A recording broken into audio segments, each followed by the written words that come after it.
The signal was wrong before Tesek even finished processing it. His scout craft, the Veil of Quiet Purpose, had dropped out of compressed transit at the system's edge standard protocol for a forward survey operative of the Drasari Collective, the kind of quiet insertion that had served Tesek across 40 years and 900 star systems without a single failure. He was good at this, the best the Collective had. He arrived silent, observed cold, and departed before anything local registered his presence. The Drasari did not send armies first. They sent a single pair of eyes. Tesek had been the Collective's sharpest pair for 2 decades running, his operational record unblemished by a single detected insertion across all 900 systems. But Saul's third planet was screaming. Not audibly, electromagnetically. The entire usable spectrum between the lowest carrier wave and the highest shielded military frequency was occupied, structured, and organized with a density that made Tesek's sensor sweet stutter and restart its calibration cycle unprompted. He adjusted the gain manually, recalibrated the intake filters, and ran the processing sequence a second time. The results held. The planet was not merely broadcasting noise, it was managing its broadcasts, layering them in hierarchical architectures that suggested not one civilization's chatter, but an infrastructure so deep that its communication systems had their own communication systems managing them. "That is not a primitive world," Tesek murmured to no one. The Veil carried no crew. Drasari scouts operated alone, one being, one ship, minimal signature, total deniability. If the scout was captured, the Collective denied knowledge. If the scout was killed, the Collective lost one operative instead of a crew.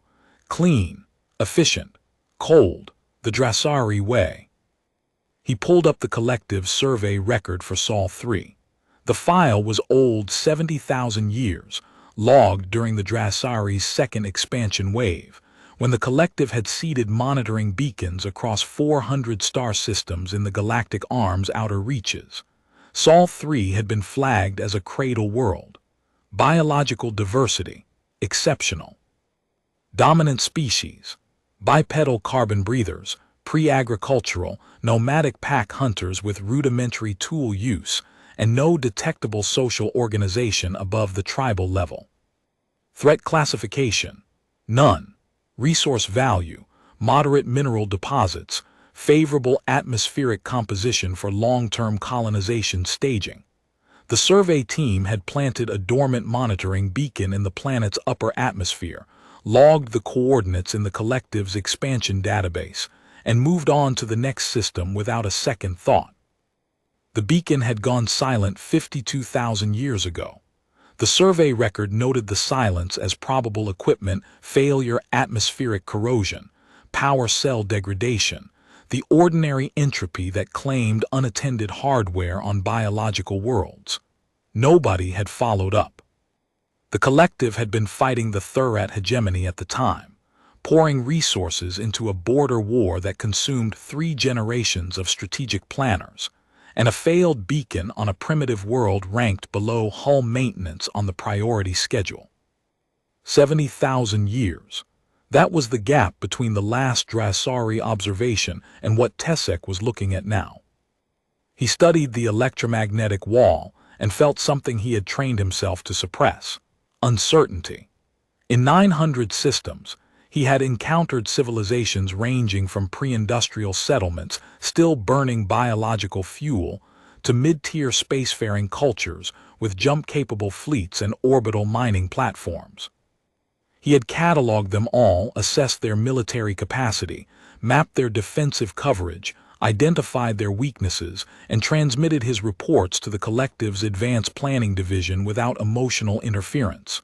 That was the job: observe, classify, report.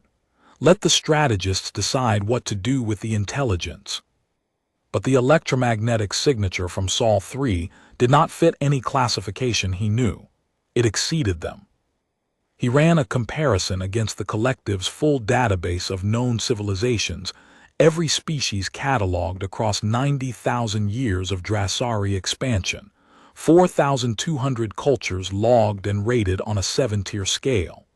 The density matched Tier 7, the highest category, occupied by only 3 civilizations in the collective's records, all of them ancient. All of them powers the Drasari had learned to orbit carefully, trade with cautiously, and never under any circumstances provoke. Sol 3 should not have been Tier 7. 70,000 years ago, the species living here had been making stone tools and painting pigment on cave walls.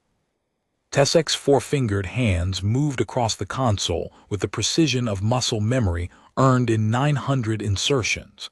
He activated the passive optical array, the one system that produced no detectable emissions, the scout's most valuable instrument, the silent eye that let him observe without being observed, and focused it on the third planet.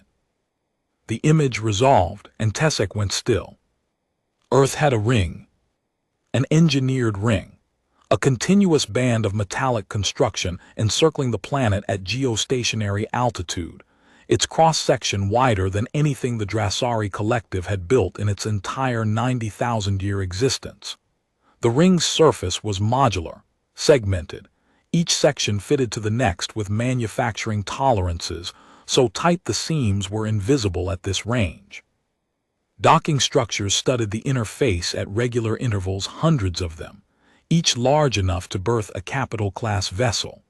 Weapon emplacements lined the outer face in overlapping fire arcs covering every approach vector, with redundant kill zones extending out beyond the orbit of the system's fourth planet. He magnified. The weapons platforms were not uniform. Some were clearly newer than others, hull material reflecting light at different wavelengths. Design language subtly evolved from adjacent sections. The oldest emplacements showed architecture that might have been 30,000 years old, angular, heavy, built for raw function. The newest looked as if they had been installed within the last century, sleeker, more integrated, energy signatures running hotter and more controlled. The ring was not a completed project. It was a living structure. Continuously maintained, continuously upgraded, continuously extended across millennia. A weapon that had never stopped growing. Below the ring, the planet's surface was wrong. The continents were recognizable from the old survey data, same coastlines, adjusted for 70 millennia of geological drift, but the surface between those coastlines bore no resemblance to what the Drasari had recorded. Cities. Vast engineered cities whose towers rose high enough to interact with the lower atmosphere, casting shadows that stretched hundreds of kilometers across the landscape. Mountain ranges crowned with installations pulsing energy signatures Tessek's sensors could not fully classify. Coastlines rebuilt into megastructural terraces, incorporating the original geology into architecture, so vast it had become geography. Entire regions organized with the deliberate geometry of a civilization that measured its planning horizons in millennia, not decades. Standard protocol dictated immediate withdrawal. A Tier 7 classification triggered an automatic advisory to the High Council, and a scout's first duty in the presence of a superior force was to preserve his intelligence by retreating with it intact. Tessek's hand moved toward the transit drive activation sequence. His console chimed.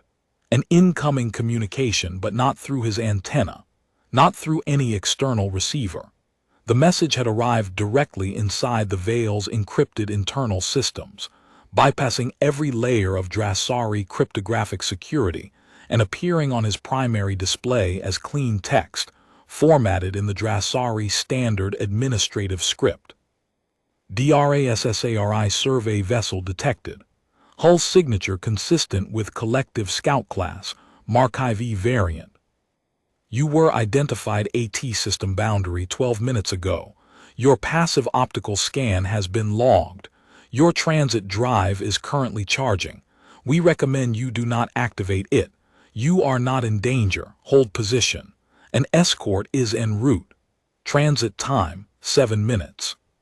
Tessek stared at the text. His training held him still while his mind raced. They had penetrated his encryption, not broken it. There was no evidence of brute force intrusion, no garbled packets, no security alerts.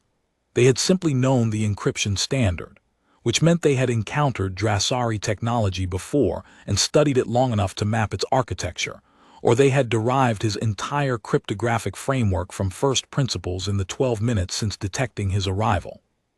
He checked his transit drive. 90 seconds to full charge, 7 minutes until their escort arrived. The math was simple, he could run. But a Drasari scout who fled at first contact without gathering maximum intelligence was a scout who had surrendered the operational advantage. The collective needed to know what Sol 3 had become, and that need outweighed the instinct to retreat. He would stay, gather data, then decide. He activated his electronic countermeasures suite, the Veil's secondary defensive system, designed to mask his sensor profile and spawn ghost signatures that would confuse pursuit tracking. Standard evasion protocol. If he needed to run, the countermeasures would buy him 90 seconds of confusion. The countermeasures activated, status, nominal. 6 ghost signatures propagating outward at divergent vectors. A second message appeared on his display, in the same clean Drasari script. Your electronic countermeasure suite has been activated. We have logged the 6 ghost signatures it is producing. They will not affect our tracking capability. The ghost frequency pattern your system uses is derived from the same mathematical base as your survey beacon's communication protocols. We have been tracking that frequency base for 51,000 years. This is not a threat. This is information to help you make an informed decision. His countermeasures system was the most advanced evasion technology. The collective possessed classified military hardware. Updated 3 years ago with algorithms, the counterintelligence division had certified unbreakable for a century. They had cataloged it in seconds, not because they had broken anything, because they already knew. Tesek deactivated the countermeasures. There was no point. 6 minutes and 40 seconds after the initial message, the escort arrived. He had expected a patrol craft, something proportional to the threat, a single scout vessel represented. What emerged from behind the planet's moon was not proportional to anything in his operational experience. It was a warship. The kind of warship that existed in the collective's strategic projections only as theoretical models, what a civilization might build if it had unlimited resources, unlimited time, and the engineering discipline to sustain a construction program across geological ages without losing coherence. The hull was 4 kilometers long, layered in overlapping plates of dark composite that absorbed sensor returns and reflected visible light in shifting patterns of deep blue and charcoal. Weapons systems were integrated into the hull itself, emerging from the layered plating like the spines of a deep ocean predator. The ship moved with the silence of mass that did not need to announce its arrival. It took position 1,000 meters off the Veil's starboard quarter. Tesek's navigational computer registered a measurable gravitational influence from the hull alone. His comm array activated, not by him. Drasari scout vessel. The voice was calm, structured, speaking Drasari with technical precision, but the rhythmic quality of a language learned from recordings rather than living speakers. This is the Earth vessel Meridian's Vigil. You are inside the sovereign boundary of human space. Your arrival has been logged and your vessel classification confirmed. We are aware that standard Drasari scouting protocol requires you to observe, classify, and report. You are welcome to observe. We will escort you. Escort me where? Closer. The word landed in the cockpit like a stone into still water. Tesek had been escorted in other systems. In hostile territory, escort meant containment warships boxing a foreign vessel into a corridor leading to interrogation or destruction. In neutral systems, escort meant supervision.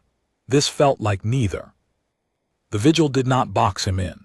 It took position beside him and began to move, opening a navigational lane that was not a containment corridor. It was a guided approach. The vector curved inward, past the orbital shell, toward near-Earth space where the density of artificial structures exceeded anything Tesek had cataloged in 900 systems. He tested them. As the escort guided him inward, Tesek made a series of subtle course adjustments, small deviations from the assigned vector, each one probing how much freedom the escort would permit. The first deviation, 2 degrees to port, went uncorrected. The second, 5 degrees, drew a gentle navigational nudge, not a command, but a suggestion offered to his navigational computer like one pilot assisting another.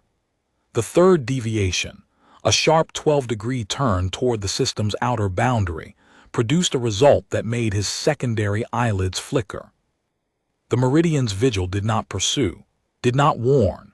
It simply appeared the ship that had been 1,000 meters to starboard was now 1,000 meters ahead, blocking his adjusted course. The repositioning had taken less than 2 seconds. Tesek's instruments had not tracked the movement.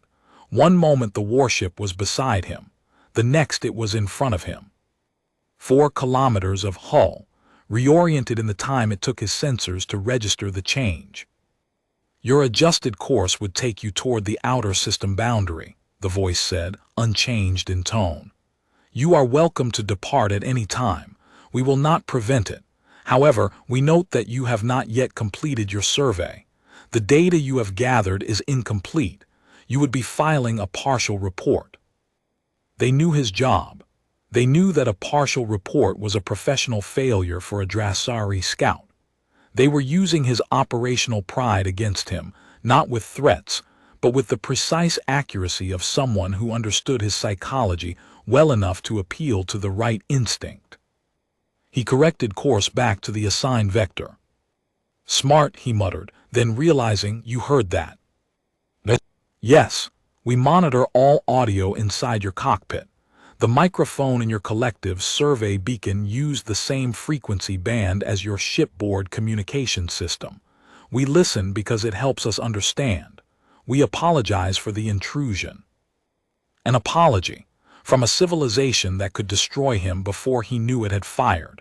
The incongruity was deliberate and effective.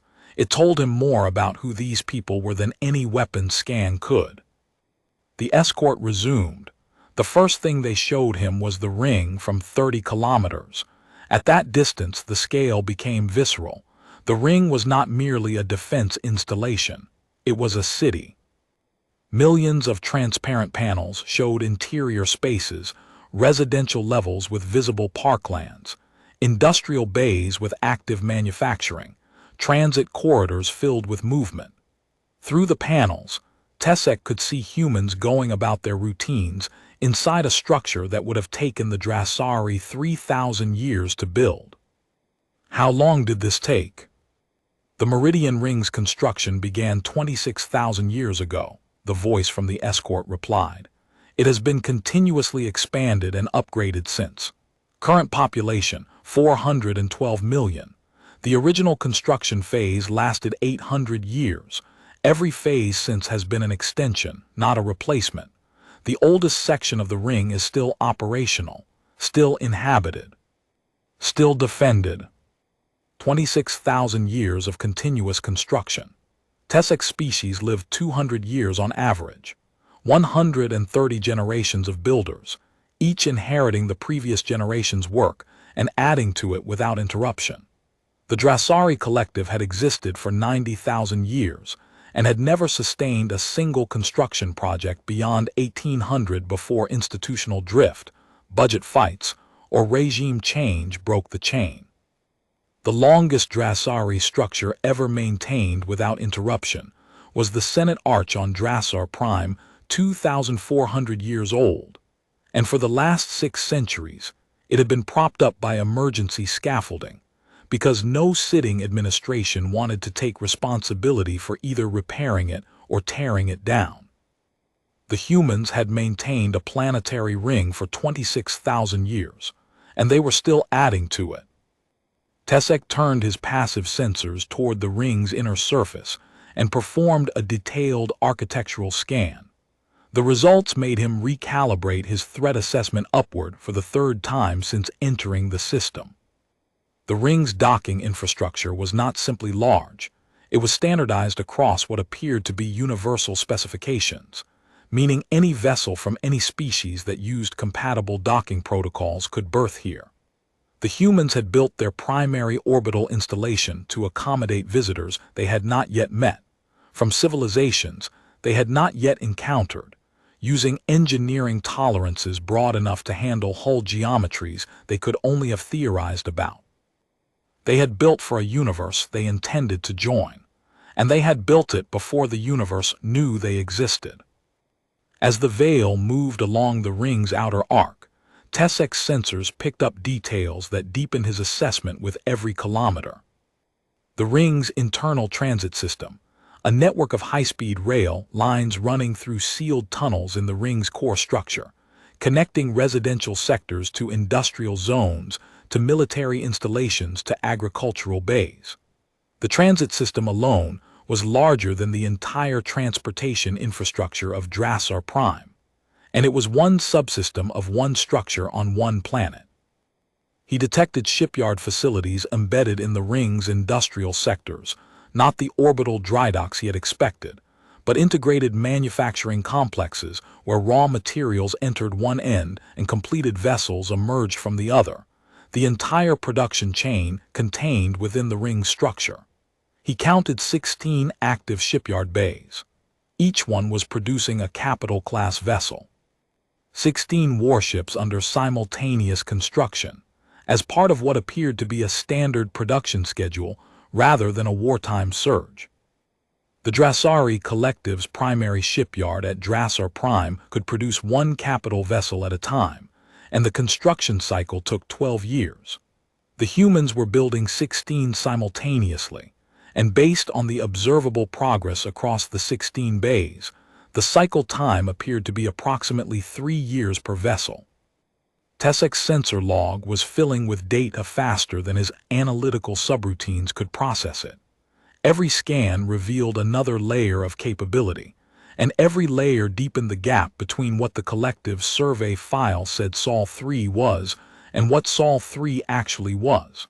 The gap was not a discrepancy. It was an abyss 70,000 years wide, and growing with every kilometer of the ring that passed outside his viewport. He performed a calculation that a scout performed only when the data demanded it, a comprehensive threat escalation model, running the humans' observed capabilities against the Drassari Collective's total military resources in a hypothetical engagement scenario.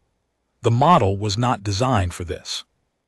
It was designed for civilizations that the Drassari might realistically fight border disputes with the Thurat, territorial skirmishes with the Vorkellen Trade Confederacy, the occasional punitive action against a minor power that had violated collective territorial agreements.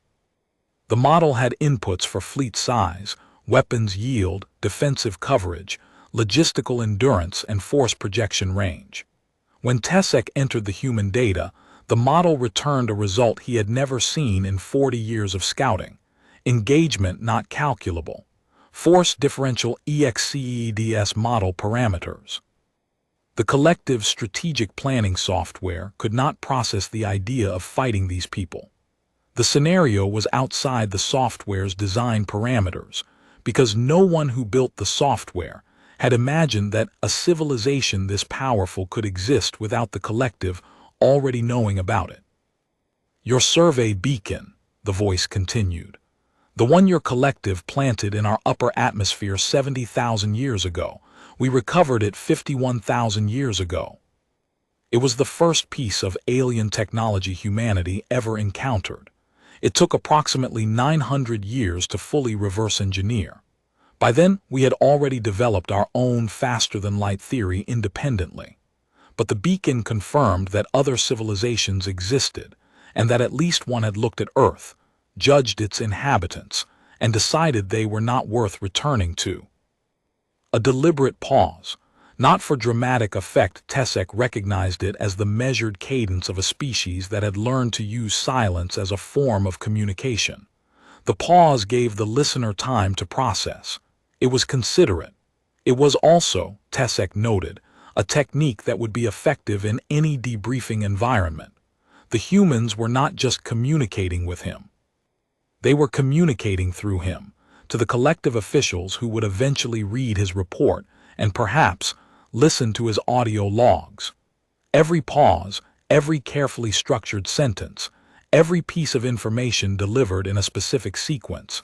It was a briefing designed to survive transmission through a hostile institutional filter. The fact that we had been noticed and dismissed, shaped everything you are now observing. The navigational lane curved downward, descending through the ring's inner boundary. As the veil crossed the boundary threshold, Tessek's sensors registered a change in the electromagnetic environment, a subtle shift in the background radiation pattern that told him he was now inside the ring's area denial coverage zone. The weapons platforms on the ring's outer face had been facing outward, toward the approaches. The platforms on the inner face were facing inward, toward the planet itself. The ring defended against threats from outside, and it defended against threats that had penetrated the outer perimeter. The humans had built their primary defense structure with the assumption that an enemy might breach the outer shell, and had prepared for that eventuality with the same thoroughness they applied to everything else. Between the ring and the upper atmosphere, a secondary defense layer became visible, a constellation of autonomous weapons platforms, each roughly the size of a Drasari shuttle, arrayed in a dense mesh that covered the space between the ring and the planet's surface. Tessek counted 12,000 of them in the sector his sensors could scan. Extrapolating to the full circumference of the planet, the mesh contained hundreds of thousands of individual platforms, each one independently powered, independently armed, and based on their emission patterns, independently intelligent, capable of coordinating with its neighbors without a central command signal. The humans had built a minefield out of autonomous weapons platforms and deployed it between their orbital ring and their atmosphere, not as a temporary wartime measure, as permanent infrastructure. The platforms showed maintenance signatures consistent with regular servicing. They were inspected, repaired, and replaced on a continuous cycle, the same as the ring's weapon emplacements, the same as the ground installations, the same as every other piece of military hardware in the system. Standing readiness, continuous operation, no war footing because there was no peace footing. Tessek added the autonomous platform mesh to his threat assessment. The number continued to climb. The managed traffic zone below the ring was staggering in its density. Thousands of vessels in coordinated patterns, cargo haulers, patrol corvettes, shuttles, construction drones, mobile sensor platforms, each following assigned vectors managed by a system so efficient that Tessek detected no lag, no correction errors, no wasted movement. The collective's busiest orbital zone managed 600 tracks with 4,000 controllers. This system managed over 14,000. A warship passed below, not the escort, a different vessel, 3 kilometers, markings reading 7th Fleet Deep Patrol Division. Routine patrol, 3 kilometers, for routine. The collective's largest warship was 1.6 kilometers. You are running fleet comparisons, the voice observed.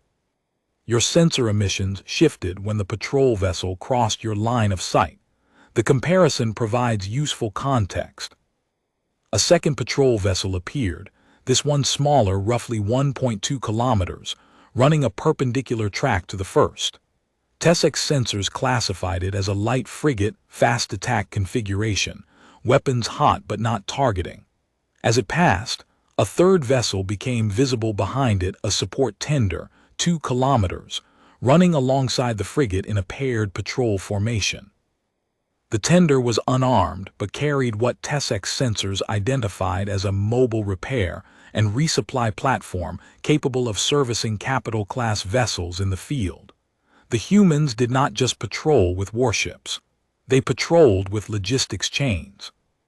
Every combat asset had a support asset shadowing it, ensuring the combat vessel never needed to leave its patrol route for maintenance or resupply.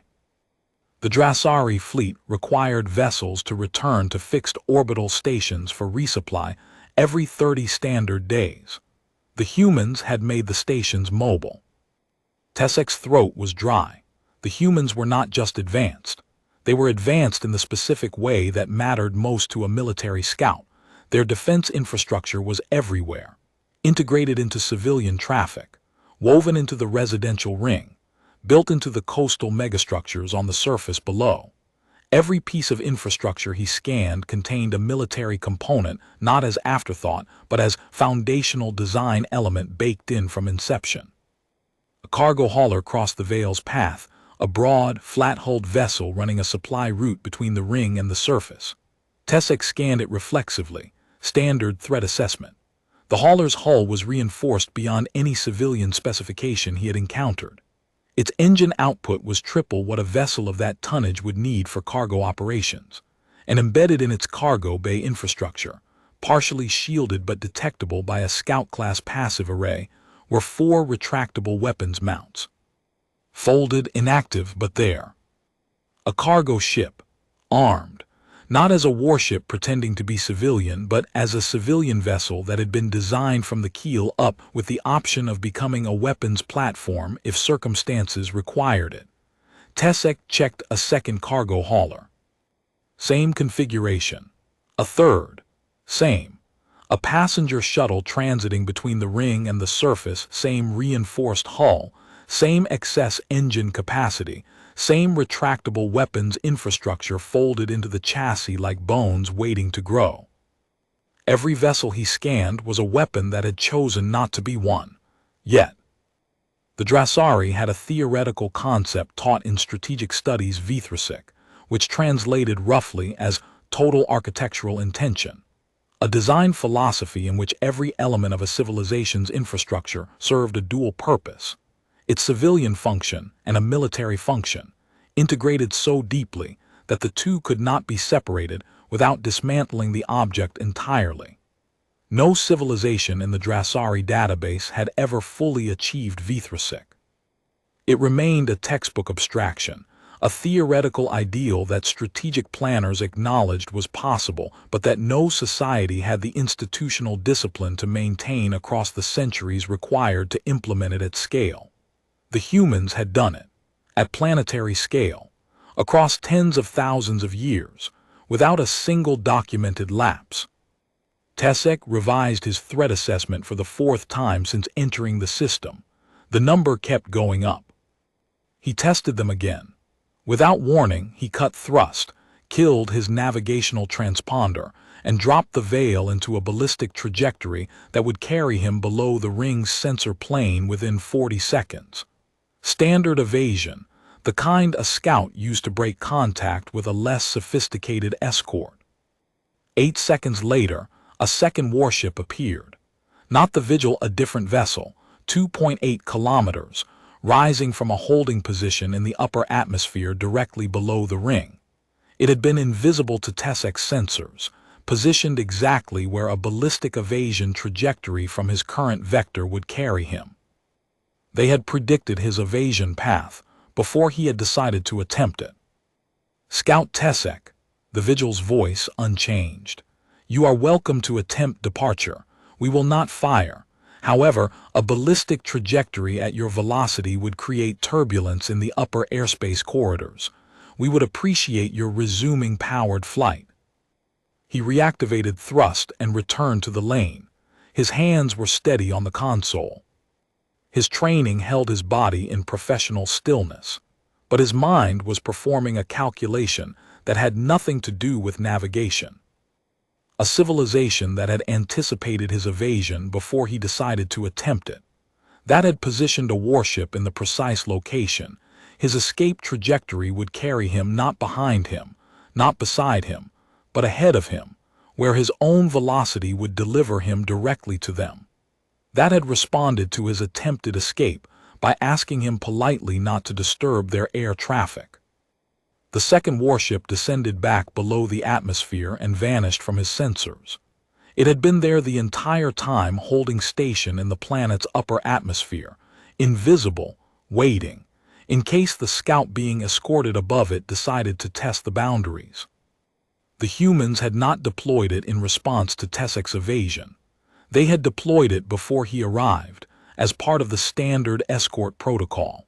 They had assumed, correctly, that a Drasari scout would test them at some point during the approach, and they had prepared for the test in advance. Tessek thought about the 13 scouts who had preceded him. 13 tests. Each one, presumably, had probed the escort's response in some way: a deviation, an evasion attempt, a communications test. The humans had received 13 separate demonstrations of Drasari scouting doctrine, each one confirming and refining their understanding of how a Drasari scout would behave when confronted with a superior force. By the time Tessek arrived, they had 9,000 years of data on Drasari evasion patterns. They knew what he would do before he knew himself. The escort continued as though nothing had happened. The vigil resumed its position beside the veil and guided him onward with the unhurried patience of a host who had expected a guest to try the door and was not offended that he had. The lane leveled at 1,200 kilometers altitude. Below, a continent spread horizon to horizon, mountains recognizable across 70 millennia but crowned. Every major peak bore an installation. Tessek counted 7 architectural styles spanning thousands of years. The oldest were squat, thick-walled, industrial. The newest were spired, elegant, integrated into the mountain stone so precisely that construction and geology blurred. All active. Sensor arrays, communication relays, charged particle accelerators, ground-to-orbit weapons. How many ground defense installations? 11,422 as of this morning's audit. The number changes weekly. We are always building. 11,422 ground-to-orbit weapons platforms. The Drasari homeworld, the most fortified planet in the collective's 47-system territory, had 91, a factor of 125, and that was only the ground component. The Ring's weapons platforms, the orbital fleet's weapons systems, the defense satellites, the mobile weapons platforms embedded in civilian vessels, Tessek stopped trying to calculate the total. The number was so far beyond the collective's military capability that comparison had ceased to be meaningful. It was like comparing the brightness of a candle to the output of a star. Over ocean next vast, blue-black, broken by permanent structures anchored to the sea floor. Aquaculture arrays stretching in orderly grids for hundreds of kilometers, each platform connected to its neighbors by submerged transit tubes. Energy platforms harvesting thermal differentials from the ocean's depth, their output feeding directly into the continental power grid through cables laid along the sea floor. Deepwater sensor stations monitoring everything from tectonic activity to submarine traffic, to the migration patterns of marine organisms, the humans had apparently decided were worth tracking across geological time. Tessek magnified one of the aquaculture platforms. It was producing food-engineered protein cultures grown in controlled marine environments, enough output from a single platform to feed a Drasari colony world for a year. The platform's design included a defensive component, a retractable sensor mast capable of tracking orbital objects, and a hardened communications relay that could function as part of the planetary defense network if the primary infrastructure was compromised. Even their farms were part of the defense grid. The escort passed over a chain of volcanic islands that the humans had incorporated into a sensor array. Each island bore a monitoring station, the installations built into the volcanic rock itself, their power systems tapping geothermal energy from the magma chambers below. The stations were old Tessek, estimated 12,000 years based on the construction style, and they were still operational. 12,000 years of continuous service from installations built into active volcanoes. The humans had made the planet's geology work for them. Then a basin, 800 kilometers across, filled with a megastructure that was the basin. Ground excavated, reinforced, rebuilt from bedrock into a single continuous habitat. Surface, towers, transit bridges, concourses teeming with visible movement. Below surface, thermal scans showed habitation 3 kilometers into the crust. The Thesan Basin, the voice said. Population, 640 million. Construction began 31,000 years ago, 200 years after we first achieved orbit. It was our species' first megastructure project built as a proof of concept for subterranean urban engineering, to demonstrate that a civilization could build down as effectively as it built up. The basin's deepest habitable level is 3.2 kilometers below the original surface grade. Its environmental systems recycle atmosphere with an efficiency of 99.97%. It has never experienced an uncontrolled atmospheric event in 31,000 years of operation. 640 million people in one interconnected structure. The entire Dracari homeworld's population was 400 million. The Thesan Basin was, by headcount alone, a civilization larger than the Dracari collective's capital world. And it was one city, on one continent, on a planet with 7 tidewalls, thousands of other cities, and a population of 31 billion. Tessek's instruments detected something else as he passed over the basin's outer perimeter. A network of subterranean tunnels radiating outward from the basin's lowest level like the root system of an enormous tree, extending for hundreds of kilometers beneath the continent's crust. Transit tunnels. The basin was connected, underground, to at least 14 other major population centers. The humans had built a transportation network inside the planet's geology. He checked the tunnel walls for military signatures. Of course they were there. Hardened relay stations every 50 kilometers. Emergency weapons caches at regular intervals. The tunnels were transit infrastructure, and they were also a hardened communications and logistics network that could continue functioning even if the surface was rendered uninhabitable.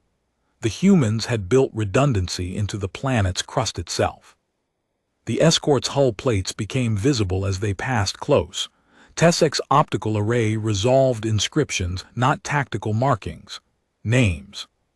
Thousands of names etched into the hull material, each small enough to require magnification but deep enough to last centuries. Every name on this hull belongs to a human who contributed to this vessel's construction, the voice said, as though reading Tessek's sensor focus in his emission patterns. The Meridian's Vigil took 43 years to build. 712,000 people contributed: engineers, metallurgists, systems designers, assembly workers, quality inspectors, the cooks who fed the construction crews, the teachers who educated their children during the decades of work. We inscribe their names because we believe the people who build should be remembered alongside what they built. The tradition began with the Thesan Basin, 31,000 years ago.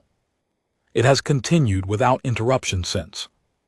712,000 names on one ship, every person who contributed, remembered permanently. Tessek thought of the Dracari shipyards on Drassar Prime, where construction workers were identified by employee numbers, and their names appeared in no record that survived the vessel's commissioning ceremony. He thought of the Senate Arch, the collective's proudest architectural achievement, and realized he did not know the name of a single person who had built it. The veil descended through the atmosphere. Hull registered friction, a whisper against thermal shielding, the planet reaching up toward the scout craft with the first physical touch of proximity. A coastline emerged from the atmospheric haze, and along it, a structure that made Tessek lean forward against his restraints. It rose from the ocean floor. 14 kilometers tall, lower levels anchored in the continental shelf, upper reaches piercing the cloud layer. Not a tower, a wall. 300 kilometers of linear construction following the coastline, its face a living grid of residential tiers, industrial bays, docking platforms, atmospheric processors. At its base, ocean broke against foundations doubling as tidal energy collectors. At its summit, shuttles launched from stratospheric platforms.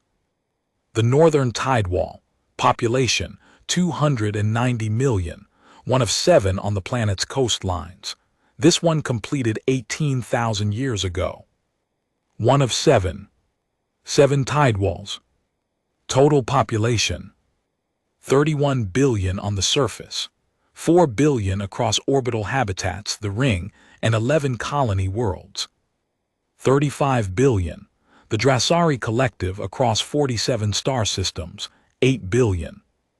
The veil settled onto the tidewall's upper observation platform composite surface at 11 kilometers altitude, above the clouds, late afternoon sun falling clean. 3 humans waited near the walkway entrance, patient, expecting him. Tesek noticed something as the veil touched down. The guidance systems that had managed his landing approach had been tracking not just his vessel but the atmospheric conditions around it: wind speed, temperature gradients, particulate density, microturbulence from the tidewall's thermal updrafts. The landing had been adjusted in real time across 14 separate parameters, each correction so small and so precisely timed that the veil had descended as smoothly as if it were settling into a Drasari docking cradle. His own piloting inputs had been seamlessly supplemented by the tidewall systems, his commands accepted and refined rather than overridden, so that from his perspective the landing felt like his own work. But from the data logs, it was clear that the humans had been flying his ship for the final 4 minutes of descent. They had taken control of his vessel without him noticing. They had done it gently, and they had given control back the instant the ship was safely on the ground. He sat in his cockpit for 11 seconds, not afraid.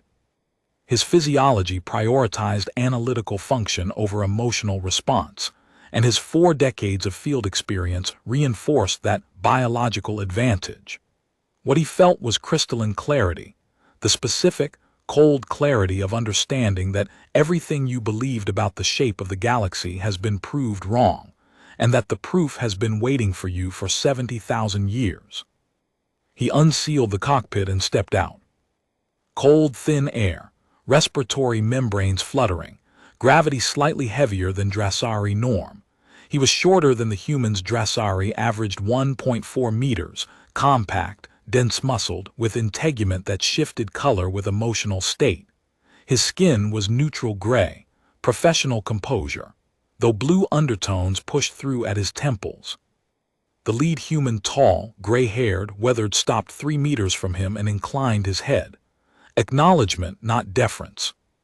Scout Tesek of the Drasari Collective. I am Director Andris Vasek, Terran Forward Contact Office. Welcome to Earth. I am a forward observer. I do not carry diplomatic authority. We know. We have been receiving Drasari scout vessels for approximately 9,000 years. Yours is the 14th. Dark blue flushed Tesek's temples before he could suppress it. 14, 13 before him, and the Collective's official records showed no contact with Sol 3 since the beacon. That information is not in our records. We know. If you are willing, I would like to show you why. They walked. Glass-walled corridors, the tidewall dropping 11 kilometers to the ocean below, tiers cascading like geological terraces, each alive with light. Cloud layer below, amber in the late sun. Ring above, crossing the sky horizon to horizon. 9,000 years ago, Vasek said, the first Drasari scout arrived at the system boundary. We detected it with our outer sensor web, which at that time extended only 12 light-years, a fraction of its current range. We attempted contact using a modified version of the Drasari communication protocols we had derived from the beacon. The scout engaged its transit drive and departed in 90 seconds. We recorded every detail of the encounter: the hull configuration, the sensor emissions, the transit drive signature, the exact moment of departure, and we waited. The second scout arrived 400 years later. Same result. We contacted it, it fled. We recorded and waited. The third, 600 years after the second. By then we had refined our methods. We penetrated the scout's encryption and transmitted a greeting. The scout panicked and departed under emergency transit. The transit drive left a specific radiation signature that our physicists studied for 2 centuries and eventually used to improve our own propulsion systems. You learn from our retreats, Tesek said. We learn from everything, Vasek replied without emphasis. They stopped at an observation alcove. Below, in a docking bay carved into the tidewall's face, 3 vessels sat 2 sleek human military craft and a third, smaller, darker, with the angular hull lines of a design Tesek recognized on sight. Drasari construction. Unmistakable. The 7th Scout. Her name was Kelarith. She arrived 8,200 years ago on a morning very much like this one. Unlike her predecessors, she did not run. She heard our greeting, processed it for 6 minutes and 44 seconds. We have the exact timing in our records, and then she responded.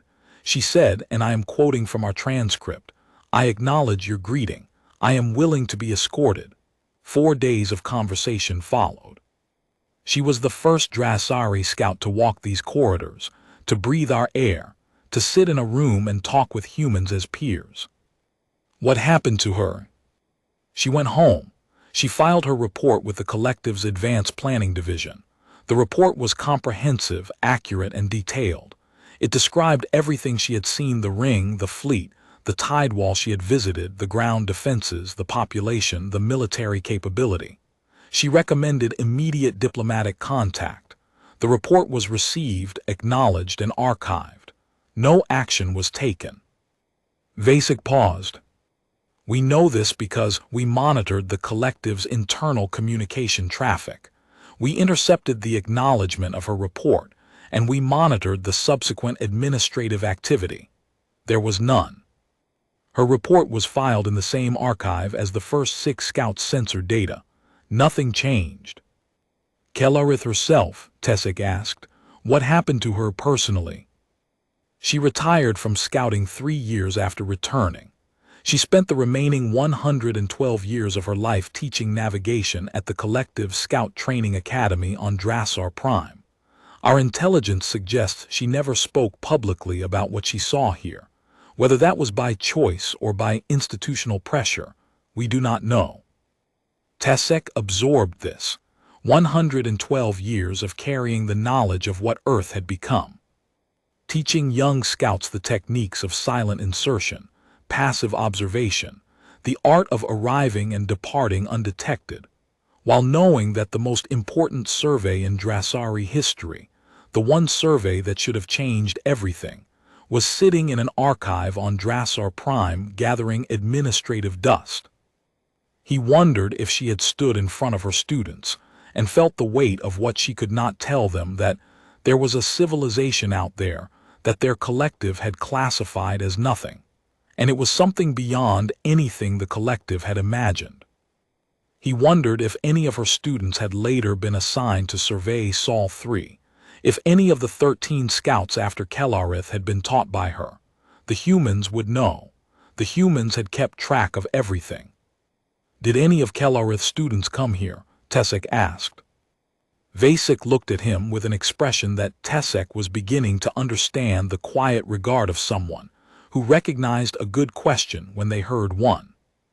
Scout number 11 arrived approximately 2,300 years ago. Duration in system, 9 hours. Partial contact, we escorted him through the orbital shell and he departed before landing. His name was Tesserin. He graduated from Kelarith's navigation program in the year she retired. We do not know if she told him anything before he was assigned here, but he accepted the escort without hesitation, which was unusual for the scouts we had encountered to that point. Most of the earlier ones ran. He did not. Tesek filed that detail alongside everything else. Kelarith's student, sent to the world his teacher had visited, accepting the escort as if he had been told what to expect. The institutional memory that the collective's filing system had failed to transmit had traveled instead through a personal channel, teacher to student, a whispered preparation that the bureaucracy could not contain. The humans had noticed. Of course they had noticed. They noticed everything.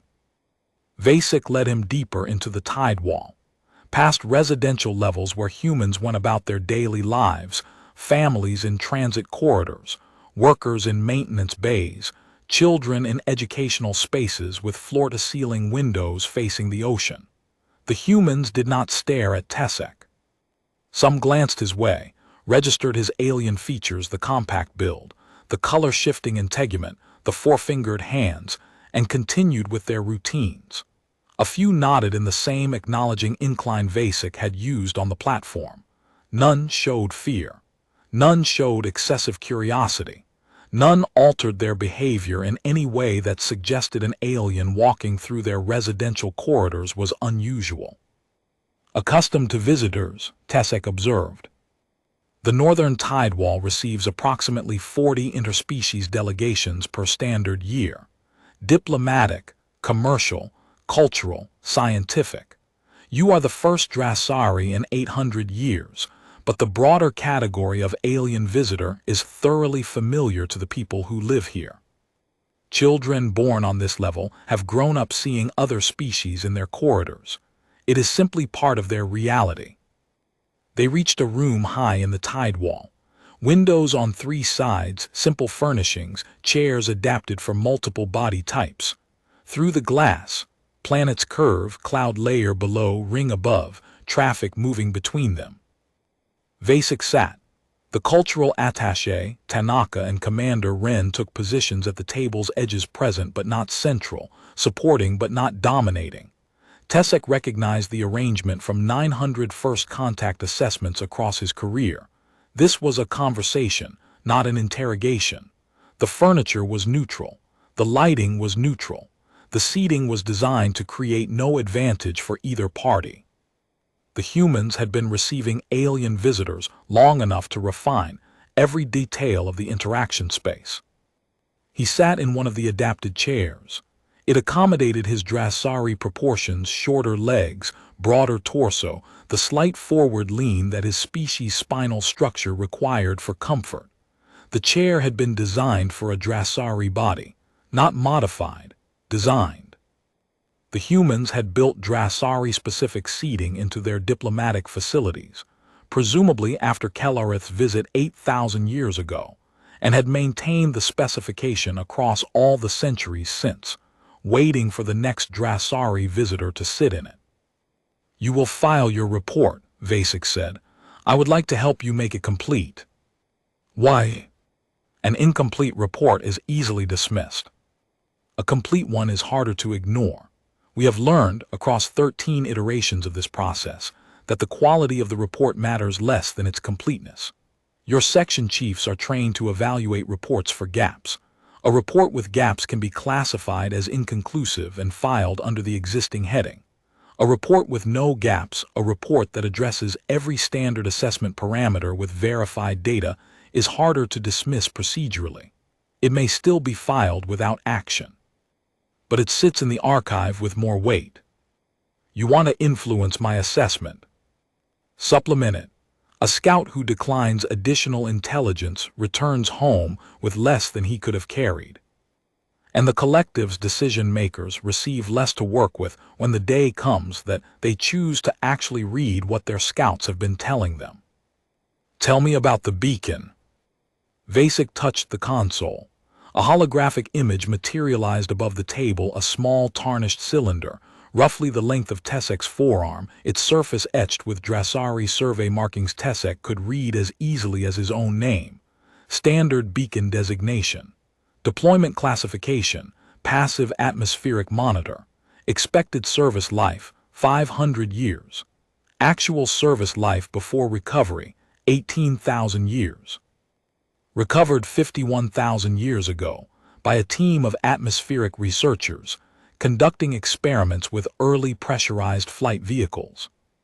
They found it embedded in the upper stratosphere, held in position by a gravity anchor, a piece of technology so far beyond their understanding that it took 3 centuries to determine the anchor was artificial and not a natural phenomenon. The beacon itself took another 600 years to open without destroying its contents. We had no concept of alien civilizations at the time. The beacon was the most important discovery in our history. It confirmed 2 things simultaneously: that the universe contained other intelligent species, and that at least one of those species had visited our world, surveyed its inhabitants, and decided we were not worth returning to. He let the holographic image rotate. The Drasari markings caught the light, and Tesek could read the survey classification on the base: indigenous population, pre-agricultural, threat classification, none, recommended action, none. 900 years to fully reverse engineer it. The gravitational anchor produced 2 centuries of fundamental physics. The communication protocols generated an entirely new branch of mathematics. The power cell was not fully understood for 800 years, and the principles it demonstrated powered our first interstellar drive. But the technology was secondary. The beacon's real contribution was a question: who left this here, and what will they think of us when they come back? Vasek's eyes held steady pale gray, mountain stone. That question has driven human civilization for 51,000 years. Every megastructure, every warship, every installation, every section of the ring, all built by a species that knew it had been observed, judged, and dismissed, and that resolved to ensure the observers would find something that could not be dismissed when they returned. Tesek felt his skin shifting, not the blue of stress. Something older in the Drasari palette mottled gray-green, the color his people associated with recognition, seeing something clearly for the first time. You built all of this because of us. Not you specifically, because of the question you left behind. The beacon was a seed not of technology but of purpose. You showed us the universe contained civilizations capable of reaching our world, evaluating us, and leaving without a word. We decided to become something no civilization could evaluate and dismiss. And the collective did dismiss you, 13 times. 13 scouts came, observed accurately, reported honestly. 13 reports were filed without action, and we are still here, still building, still adding sections to the ring, still inscribing names on the hulls of warships, still teaching every child the beacon's history, still maintaining Kellarith's scout vessel in flight-capable condition, still keeping empty mounting points in the contact archive for the scouts who have not yet arrived. Vasek leaned forward slightly, and for the first time his voice carried something that was not professional calm. It was not anger. It was not frustration. It was the particular weight of a man who had inherited a patience so vast that his own lifetime was only a fraction of its span, and who carried that weight willingly because the alternative impatience, bitterness, resentment at being ignored, would dishonor the 51,000 years of work that preceded him. We understand that the collective files our scouts' reports because the alternative is harder. Changing a classification is easy. It is one entry in a database. What is hard is accepting the implications of the change. If Sol 3 is reclassified from primitive to Tier 7, then every strategic model the collective has built in the last 70,000 years must be adjusted. Every resource allocation decision that assumed Sol 3 was empty must be revisited. Every planning assumption that treated this region of the galactic arm as unoccupied space must be discarded and rebuilt from the ground up. The institutional cost of acknowledging us is enormous. We understand that. We have understood it for 9,000 years. And yet you keep showing scouts what you are. Because the institutional cost of not acknowledging us, eventually, will be higher, not because we will force it. Because the galaxy does not stop moving simply, because one civilization chooses not to look at it. Tesek understood the filing from the inside. He had been part of the system for 4 decades. He knew how the advanced planning division process reports the intake clerk who logged the incoming data, the analyst who reviewed it against existing classifications, the section chief who decided whether a report warranted escalation or could be filed under its existing category heading. He knew the specific moment where every one of those 13 reports had died. At the section chief's desk, where a career administrator had looked at a report saying Sol 3 was Tier 7 and had faced a choice between escalating the report, which would trigger a reclassification review, which would require a committee, which would require evidence presentation to the High Council, which would require explaining why a 70,000-year-old survey had produced a catastrophically wrong assessment, and simply filing it under the existing classification header, where it would sit in the archive alongside the previous reports, accumulating quietly, bothering no one. 13 section chiefs across 9,000 years had faced that choice. 13 had chosen to file. TESEC could not blame them. The institutional cost of escalation was visible and immediate. Careers questioned, budgets disrupted, strategic models rewritten. The institutional cost of filing was invisible and deferred.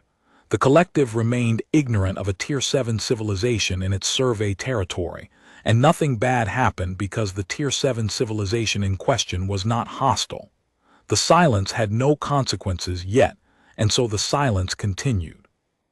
Easier to file. It was always easier to file. You are not angry. Anger requires surprise. We stopped being surprised 6,000 years ago. The pattern is consistent species deny what they see, force it into familiar frameworks, or accept and adjust. Scouts tend toward acceptance. That is why we invest in them. They talked for 2 hours. TESEC asked about the fleet's composition and Vasek answered with a precision that suggested the information was not classified, but simply public knowledge, the kind of data any citizen of Earth could access. 12 active fleet groups, each built around a core of 4-kilometer capital vessels, supported by cruisers, frigates, fast attack corvettes, and the mobile logistics tenders TESEC had observed during the escort. Total active warships, 3,200. Total reserve vessels, maintained in orbital storage at the ring and capable of full deployment within 72 hours, 8,000. The Drasari Collective's total naval strength, across all 47 systems, was 412 vessels, and the collective considered itself a major regional power. Tanaka, the cultural attaché, provided a different kind of context. She spoke about the institutions that had operated continuously for millennia, the Museum of First Contact in the Thesan Basin, which preserved every artifact from Earth's pre-spaceflight era, alongside the Drasari Beacon, and items recovered from 17 other alien civilizations that had visited Earth over the millennia. She spoke about the educational curriculum that taught every child on Earth, from their first year of formal study, the history of the beacon, what it was, who had left it, what it meant, and what humanity had decided to do about it. Every human alive understands the beacon's story, Tanaka said. It is not a legend. It is not a national mythology. It is a fact of our civilization's origin, taught with the same rigor as mathematics or physics. The question the beacon gave us is not something we choose to remember. It is something we cannot forget, because we designed our educational systems to ensure that no generation of humans would ever grow up without knowing where we came from and why we built what we built. TESEC thought about the Drasari educational system. History was taught, certainly, but it was taught as a catalog of administrative events: the founding of the collective, the expansion waves, the wars, the treaties, the trade agreements, the territorial adjustments. There was no single unifying question that ran through the curriculum. No foundational purpose that connected a child's first lesson to the civilization's deepest motivation. The Drasari taught history as a record of what had happened. The humans taught history as the answer to why they existed. The difference was not subtle, it was structural. A civilization that taught its children the record of events produced citizens who understood the past. A civilization that taught its children the answer to a question produced citizens who understood the purpose. Purpose built the ring. Purpose maintained the fleet. Purpose sustained 11,000 ground defense installations across 43,000 years without a single lapse. Purpose inscribed 712,000 names on a warship's hull. The Drasari Collective had resources, territory, and institutional longevity. The humans had purpose, and purpose, sustained across geological time, had proved to be the more powerful force. Tesek looked at Tanaka and understood something he had never grasped in 900 systems of observation: that a civilization's most important infrastructure was not its warships, or its defense platforms, or its orbital rings. It was its curriculum. The thing it taught its children in their first year determined everything that civilization would build in its next 10,000. Commander Ren spoke once during the 2 hours, when Tesek asked about military readiness posture. Ren was tall, quiet, with the economy of movement that Tesek associated with career military officers across every species. He had observed people who had spent so long in uniform that their body language had become a dialect of institutional discipline. Standing readiness, Ren said. We have no elevated alert status because our standard operational posture already addresses any known threat. The concept of standing down does not exist in our system. It was never part of the architectural design. You have been at full military readiness for how long? Tesek asked. There is no full military readiness as a distinct state, Ren said. Our military infrastructure operates at the same level continuously. It has done so since the defense grid was first established, approximately 43,000 years ago. The grid has never been stood down, reduced, or placed in a dormant mode. Maintenance is continuous. Upgrades are continuous. Personnel rotation is continuous. There is no war footing because there is no peace footing. There is simply the standard. In 43,000 years, Tesek said, you have never been at war. We have been at war 7 times. The longest conflict lasted 4 years. The shortest lasted 11 days. In none of them was the enemy able to reach the planetary surface. The ring and the orbital fleet resolved each conflict before ground installations were required to engage. The ground installations have never fired in combat. They have been maintained in operational readiness for 43,000 years, and they have never once been used for their intended purpose. 43,000 years of maintaining weapons that have never fired. Yes, that is what readiness means. The weapons exist so that they will never need to be used. Their existence is their function. The moment they fire, they have already partially failed because their primary purpose was deterrence. We build for the scenario in which everything works as intended, which is the scenario in which no weapon fires, no fleet engages, and no enemy reaches our atmosphere. That scenario has held for 39,000 of the last 43,000 years. We consider that an acceptable success rate, and we continue building to improve it. A military with no concept of standing down because readiness was not a status but the architecture itself. Every system built from inception to be operational, maintained across millennia in continuous capability, never allowed to lapse, not because they expected attack, because they had learned what it meant to be found unready, and chosen with the patience of a species that planned in geological time to ensure it never happened again. Vasek stood. One more thing. He led Tesek to a lift that descended 30 floors into the tidewall's interior. The doors opened onto a long hallway lined with display cases, each illuminated, each containing artifacts preserved with care. The contact archive. Every interaction between Earth and a visiting species, documented and preserved. Physical artifacts, transcripts, sensor recordings, cultural observations. They walked the archive's length. Objects from dozens of civilizations, hull fragments, communication devices, cultural tokens, sealed environmental samples. Each case bore a plaque describing the encounter. They passed a case containing the communication device of a Thessari envoy, a diplomatic species Tesek recognized from the collective's database, a mid-tier civilization that maintained trade relationships across 40 star systems. The plaque read, THESSARI Compact. First contact, 14,200 years before present. Diplomatic relations established. Ongoing. The Thessari had been in diplomatic contact with Earth for 14,000 years.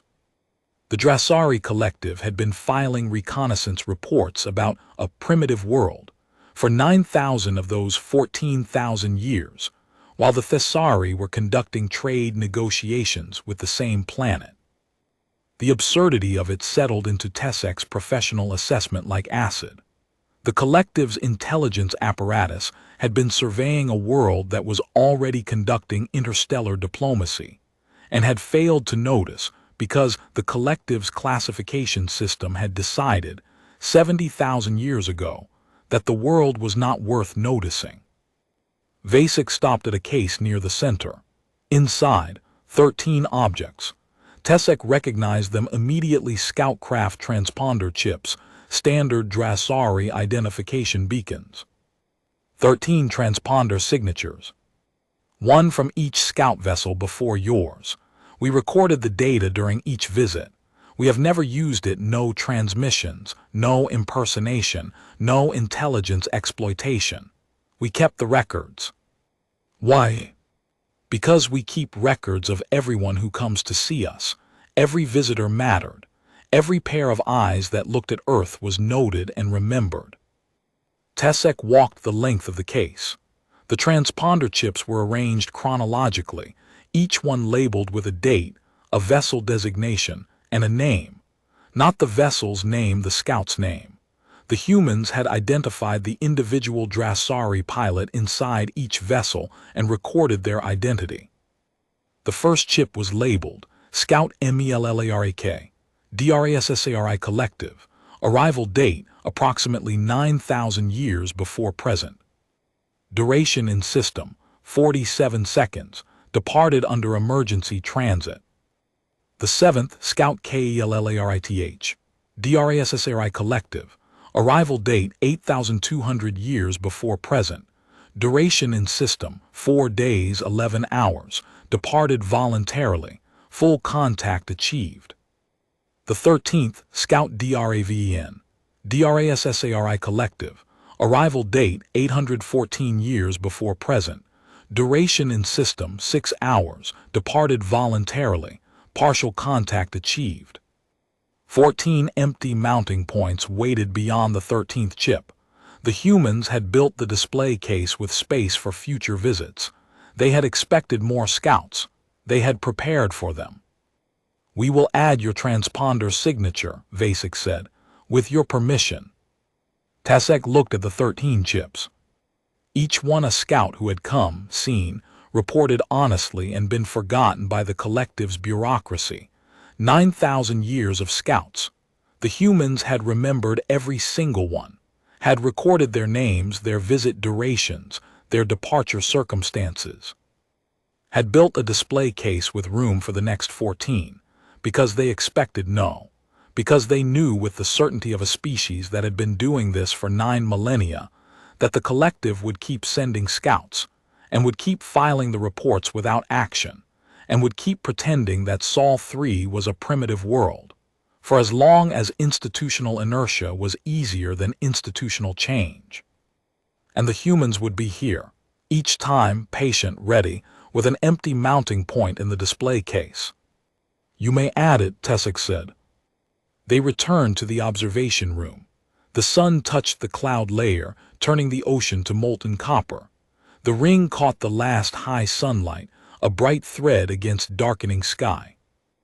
Vasek watched him for a moment, then spoke with the measured cadence of someone saying something they had practiced across years of similar conversations, honed across 13 iterations of the same meeting with 13 different scouts, and meaning it identically each time.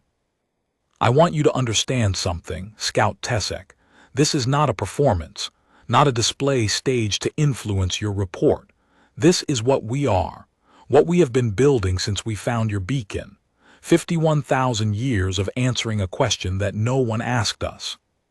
We will continue answering it whether the Drasari Collective formally contacts us, ignores us, or files your report in the same archive where the previous 13 sit gathering administrative dust. The question does not expire, Tessek said. No, it does not. And it does not depend on our answer. It never did. It is ours. You gave it to us 70,000 years ago, and we have been carrying it ever since. We will carry it for 70,000 more. Tesek stood.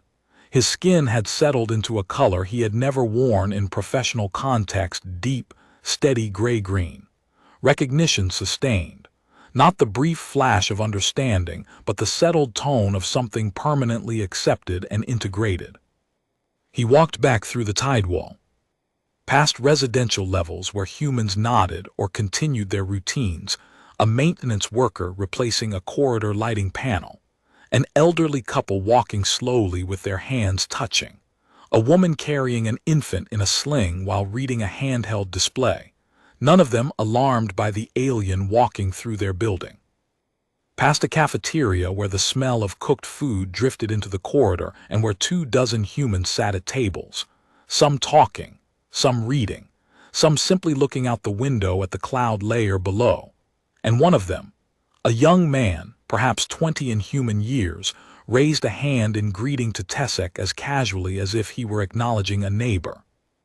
Past the observation alcove where Kellarith's scout vessel sat preserved in its docking bay, 8,200 years old, its hull maintained against corrosion, its systems kept in a state that Tesek's trained eye recognized as flight-capable.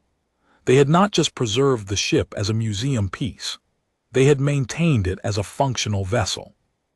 8,000 years of maintenance schedules, replacement parts fabricated to match an alien engineering specification, systems checks performed by technicians who had learned Drasari engineering from the beacon's technological base and refined their understanding across millennia. The ship could fly. If Kellarith returned tomorrow, she could climb into her cockpit and power up her systems, and everything would work. The depth of that commitment struck Tesek with a weight he had not anticipated. The Drasari did not maintain their own vessels for 8,000 years. The oldest ship in the collective's active fleet was 900 years old, and it was kept in service only because the budget for its replacement had been redirected 3 consecutive times. Drasari shipyard workers cycled through assignments, were paid, were dismissed, were replaced. The institutional knowledge of how to maintain a specific vessel type was lost within a few generations of that type's retirement from service. If the collective wanted to build a ship to an 8,000-year-old specification, it would need to rediscover the engineering from archived plans, assuming the plans had survived the periodic purges of the Central Archive that each new administration conducted to make room for its own records. The humans had maintained a Drasari vessel, not even their own technology, but an alien design built to an alien engineering standard for 82 centuries without interruption. They had fabricated replacement parts to a foreign specification. They had trained technicians in alien maintenance procedures. They had passed that knowledge from generation to generation, across 400 generations, without a single break in the chain. That was not engineering, that was devotion. The kind of devotion that only a civilization built on purpose could sustain. Past the children in educational spaces who looked up, saw a Drasari scout walking through their building, and turned back to their studies because the universe containing other intelligent species was not news to them. It was the foundational fact of their civilization, as basic and unremarkable as gravity. Past the contact archive with its 13 transponder chips, soon to be 14, and its 14 empty mounting points waiting for the scouts who would come after him. He reached the platform. His ship waited, small and dark against the tidewall's face. The Vigil held station above 4 kilometers of engineered patience. Vasek had followed him to the platform's edge. They stood together in the thinning light, cloud layer amber below, ring bright against the darkening sky above. Scout Tesek, the next time a Drasari scout arrives, whether in a century or a millennium, we will show them the same things we showed you, walk the same corridors, answer the same questions, and let them go home the same as every scout before them. Why tell me? Because I want you to know that the 15th scout will be received with the same patience as the first, and the 50th, and the 100th. We have been doing this for 9,000 years. We have refined the process, adjusted our communication methods, learned from each interaction. But the core of it has never changed. We show scouts what we are. We answer their questions. We let them leave. And we wait. Vasek looked at Tesek with an expression that the Drasari recognized across species barriers, not warmth exactly, but the particular regard of someone who has invested time in another person and believes the investment was worthwhile. I have held this position for 22 years. I am the 43rd director of the Forward Contact Office. There have been 42 before me, going back to the office's founding after Kellareth's visit 8,200 years ago. Every director has written a personal log of every contact event during their tenure. I have read all of them. The logs of my predecessors who met Drasari scouts. There have been 7 directors who had that experience, all say the same thing. They describe a professional, capable individual who arrived expecting one thing and found another, who processed the discrepancy with discipline rather than denial, and who departed carrying an honest assessment of what they had seen. You expect me to be the same. I expect you to be yourself, which, based on 7 hours of observation, appears to be exactly the kind of person the Drasari Collective trains its scouts to be: observant, honest, professionally rigorous, and capable of adjusting their assessment when the evidence demands it. Whether your collective is capable of the same adjustment is a question we have been waiting 9,000 years to answer. We are patient enough to wait 9,000 more. Tesek boarded his ship. The cockpit sealed around him, and the familiar hum of Drasari systems wrapped him in their controlled environment, regulated air tuned to Drasari atmospheric preferences, gravity adjusted to Drasari standard, the soft amber light that his species found calming after sustained periods of alien environment exposure. The systems were comforting in their familiarity. They were also, he now understood, primitive. The Veil of Quiet Purpose was the most advanced scout craft the Drasari Collective had ever produced, and it was less sophisticated than the guidance systems the humans used to manage their air traffic. He powered up the sensor suite and began the pre-transit checklist. As he worked through the sequence, a final message appeared on his display, the same clean Drasari script, the same penetration of his encrypted systems, the same absence of alarm or intrusion alert. Scout TESSEK, your transponder signature has been recorded and will be added to the contact archive. Your visit duration, 7 hours 14 minutes. 14th DRASSARI contact event logged. Safe transit home. Below the message, a single additional line. The display case has room for more. Before activating the drive, he looked through the forward viewport one final time. The northern tidewall filled the frame, 14 kilometers of civilization catching the day's last light, its upper reaches glowing incandescent against the sky, its lower levels disappearing into the cloud layer that sat like a sea of amber wool around its midsection. Below the clouds, the ocean. Above the tidewall's summit, the ring, still catching sunlight that had already left the surface, a bright thread against the darkening vault of the sky. And between ring and ocean, the steady, unhurried traffic of a species that had turned patience into infrastructure, a dismissed survey file into a civilizational purpose, and a single question left by a careless survey team into a world that the galaxy's oldest powers had learned to respect. He opened his report file. Standard Drasari format, the same template he had used 900 times for 900 systems across 4 decades of service. Classification header, threat assessment, capability analysis, engagement recommendation. 4 fields, 4 boxes to fill. The entire complexity of what he had just witnessed reduced to a bureaucratic form. He began typing. The words came with a precision that surprised him, not the clinical detachment of his usual reports, but something sharper, harder, carrying the weight of what he had seen and understood. Classification, Tier 7, RE classification mandatory. Previous survey data obsolete by 69,000 years. Threat assessment. Military capability exceeds DRASSARI collective by estimated factor of 40. Defense infrastructure planet-wide, orbital, and continuously expanding. Engagement not advisable under any scenario. Under engagement recommendation, he paused. 13 scouts had written assessments that were filed and forgotten. He could write the same cold language and meet the same institutional silence. He wrote something he had never included in 40 years of reports. Personal observation. The humans did not build their civilization to threaten the DRASSARI collective.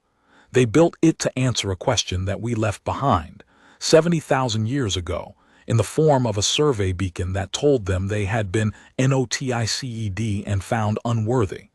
They have spent 51,000 years answering that question. The answer is everything documented above. Addendum, they remembered every scout we sent, preserved every transponder signature, maintained the 7th Scout's vessel for 8,000 years. They have been waiting not for US to attack, but for US to see them. They have been patient enough to wait 70,000 years for that. Recommendation. Formal diplomatic contact. Not because it is strategically necessary. Because a civilization that has spent 70,000 years becoming something worth seeing has earned the right to be seen. And because we have filed 13 honest reports and acted on none of them, and at some point the failure to ACT becomes the assessment itself. He activated the transit drive.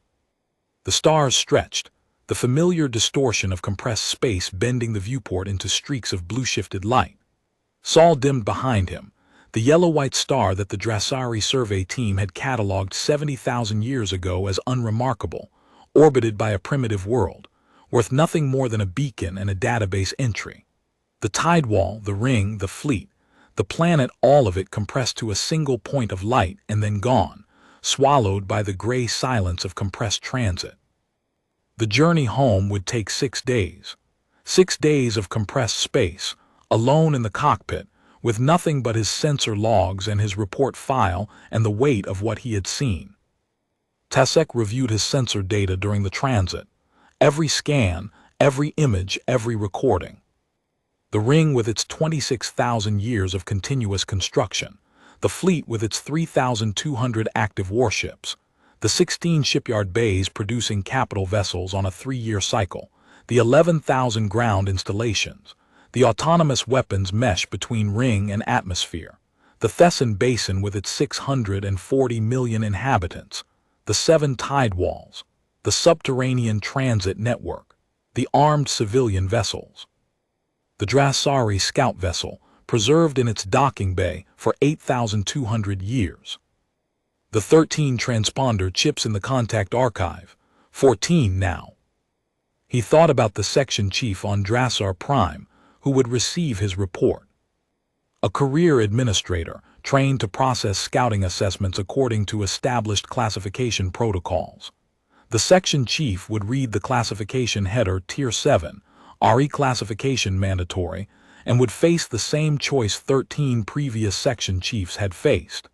Escalate or file, career risk or institutional inertia. Tesek knew what would happen. He had known since the moment Vasek told him about the 13 filed reports. His report would be the 14th. It would be filed. The classification would not change. Sol 3 would remain a primitive world in the collective's database, and the humans would add another empty mounting point to their display case and continue building. But he had written something the previous 13 scouts had not. He had included a personal observation and an addendum, and a recommendation that went beyond the tactical into the moral. He had written something that a section chief might read and carry with them, not as an actionable intelligence item, but as a weight, a question of their own. How long can we pretend not to see what our scouts keep showing us? The humans had taught him something about patience. Not the passive patience of waiting for something to happen, but the active patience of continuing to build while you wait, of investing in the process regardless of the outcome, of trusting that the accumulation of honest evidence would eventually overcome the inertia of institutional comfort. 13 reports filed and forgotten, but not destroyed, not redacted, filed. Sitting in the archive, accumulating, waiting for the institutional moment when someone in the collective would finally read all 14 of them in sequence and understand what they collectively described. Not a primitive world, but a civilization that had been patiently, methodically, and with absolute discipline, becoming something the galaxy had never seen before. A civilization built on a single question, sustained by a single purpose, maintained across geological time without a single lapse in commitment. And all of it started with a beacon that the Drasari had planted and forgotten. Tesek flew home. In the cockpit of the Veil of Quiet Purpose, his skin held steady at the deep gray-green of recognition, not fading, not shifting back to the neutral gray of professional detachment. Settle, the way a color settles when what it represents has become permanent, woven into the integument itself, a physical change that would remain visible for the rest of his life. Among the Drasari, sustained recognition was rare. It marked a scout who had seen something that changed the architecture of his understanding permanently. Tesek had observed 900 systems in 40 years and had never worn the color before. He wore it now. He would wear it when he landed on Drasar Prime, when he walked into the Advanced Planning Division, when he submitted his report to the section chief's intake desk. The section chief would see the color and would know, without reading a word of the report, that the scout who had filed it had been permanently changed by what he observed. Whether that would be enough to change the filing decision, Tesek did not know. But the humans had taught him something about that too. The outcome was not the point. The process was the point. The accumulation was the point. You built what you could, you filed what you observed, you carried what you understood, and you trusted that eventually, in a century, in a millennium, in whatever span of time the collective required to overcome its own inertia, the accumulated weight of honest evidence would break through. Behind him, 70,000 years patient and still counting, Earth continued to build.